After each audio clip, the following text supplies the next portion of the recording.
Face aux besoins croissants du déficit énergétique du conglomérat portuaire de Douala-Bonabéry, le port autonome de Douala, PAD, avec l'appui du ministère en charge de l'énergie, a décidé de doter la plateforme portuaire d'une centrale électrique indépendante.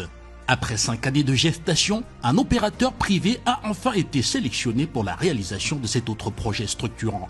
Il s'agit de la Douala Port Power Corporation, DPPC SA, une filiale créée à cet effet par le consortium Citadel.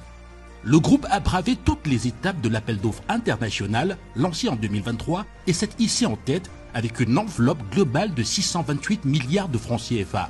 Le projet, qui sera financé dans son entièreté par le concessionnaire, sera exécuté en plusieurs phases.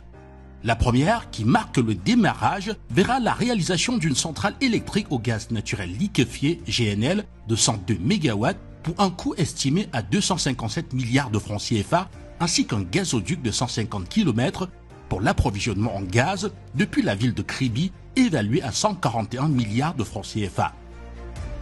Dans sa deuxième phase, les capacités de la centrale seront portées à 300 MW pour une nouvelle enveloppe de 230 milliards de francs CFA.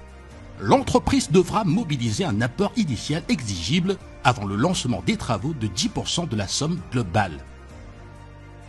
Cette concession, sous forme de partenariat public-privé, permettra au PAD de satisfaire la totalité des besoins en énergie électrique durable des opérateurs logistiques installés au port de Douala-Bonabéry et d'accroître ses revenus d'exploitation.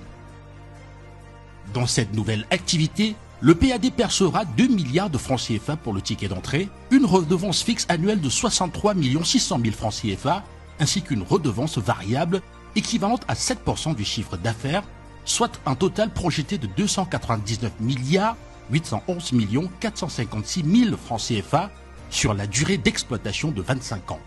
L'excédent énergétique devant être reversé dans le réseau électrique de la mégapole Douala, qui connaît chaque année une croissance exponentielle de la demande.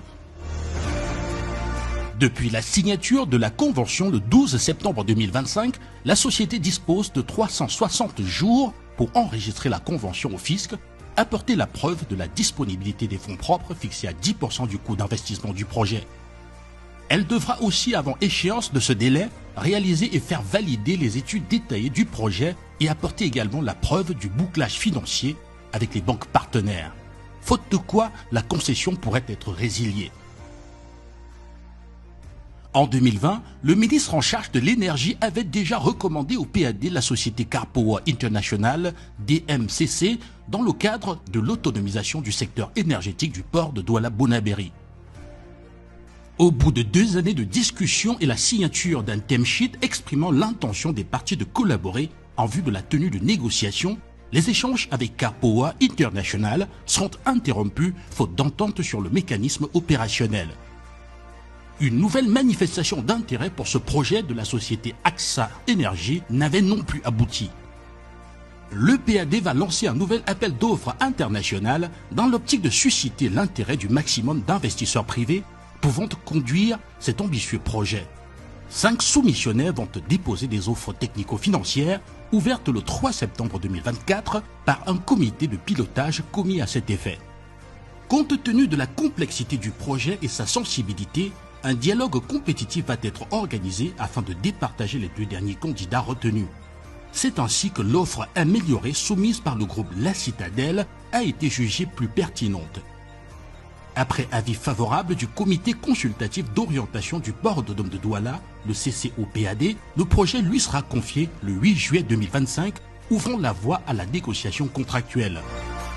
Avec ce projet, le PAD poursuit l'arrimage de sa plateforme portuaire aux standards internationaux du secteur, gage de son attractivité et de sa compétitivité, sans creuser sa trésorerie.